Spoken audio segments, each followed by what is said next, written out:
Hello people, so this is me trying to make suya. Don't worry, pineapple is not part of the suya. I just felt that before the suya starts, let me energize myself, so I assumed that smoothie and suya, S and S, is a good match. So I decided to make some mixed fruit juice smoothie. So that's me. Hands are washed, clean, very clean. Fruits are washed, peeled, cut, and I'm putting them in my blender.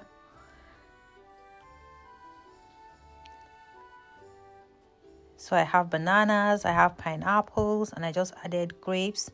I have oranges too, tangerines are in there. And I'm blending. I didn't blend for long. That was like 10 seconds, 20 seconds. And that's it. I got the energy to cut this meat, man. So I realized at this point that my knife was a horrible knife. And going to buy a knife in this country is not easy because they'll be asking for ID card and all of those things. So I decided to try the old hack of rubbing iron against iron to sharpen it, and it worked. Believe me, it did. So next time you have a blunt knife, just sharpen it by rubbing, like, iron against iron. I didn't remember to do that on camera, but see, this process now of slicing this meat is a lot easier. I'm cutting it into tiny flat pieces, very flat, slim pieces, like slices. Yes, slices, tiny slices, very slim slices.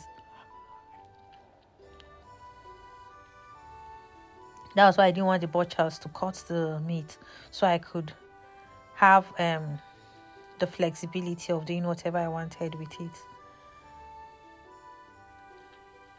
So this is really slim, so that the yaji will enter inside, you understand?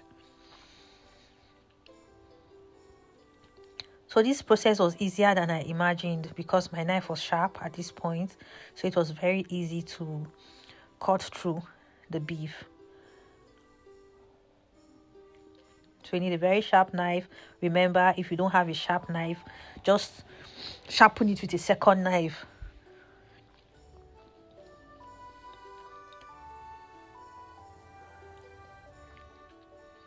So because I have a large family of 6, I need to do a whole lot of this. So here I finished slicing it, and that is it. It looks beautiful. Looks suyalicious. Oops, ready to get marinated. So that's it.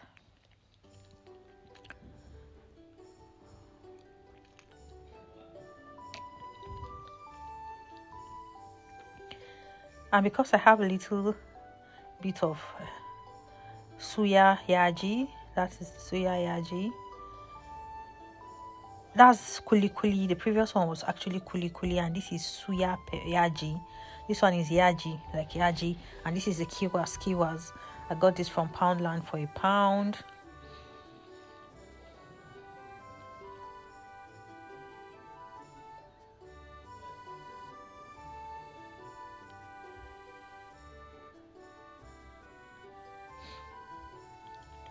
So you know the ingredients: salt, pepper, Maggi if you want to, and yaji, and kuli, grounded kuli. Okay, so I've sliced into thin slices my beef. I'm putting Maggi just because I really don't know if this is part of the original recipe, but I'm putting Maggi and I'm giving it a massage so that it goes inside, and then adding some salt, and I continue to massage it. Leave it for a bit to marinate.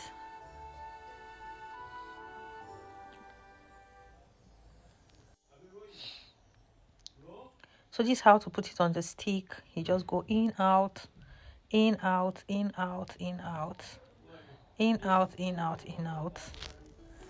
You know what I mean? Just so that it is well hanging on your skewer. So you do that for all the remaining beef slices.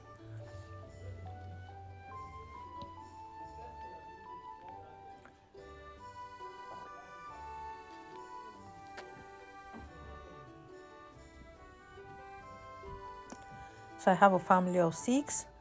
So I'm trying to get 6 sticks of suya so everybody has one. You go in, out, in, out, in, out.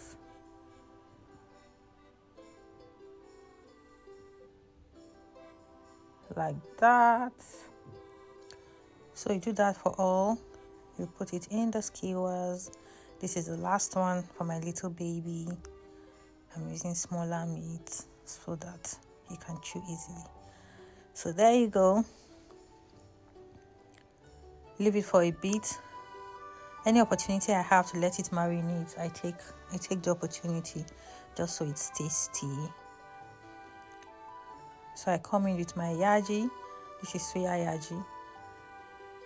And because I don't have so much, there's normally a way they do it. The Suya does it. They will just like flip it, like what I'm doing here, like flipping it, but flipping it on a tray of yaji.